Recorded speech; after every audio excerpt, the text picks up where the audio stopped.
நம்ம வந்து இந்த மாதம் ஜூலை 30ஆம் தேதி வந்து NISAR NASA ISRO synthetic aperture radar செயற்கைக்கோளை இந்தியாவில் உள்ள நாமளே தயாரித்த GSLV F-16 விண் ஏவுறுதி மூலம் விண்வெளிக்கு அனுப்ப போகிறோம்.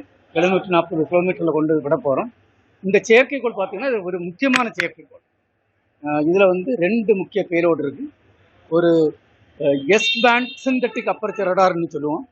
அது மாதிரி L band synthetic aperture radar. L band SR வந்து JPL லேப் USA இருந்து அவங்க தயாரித்தது. எஸ் பேண்ட் இந்த செயற்கைக்கோள் இது வந்து பார்த்தீங்கன்னா அந்த பேர் நம்ம தயாரித்தது.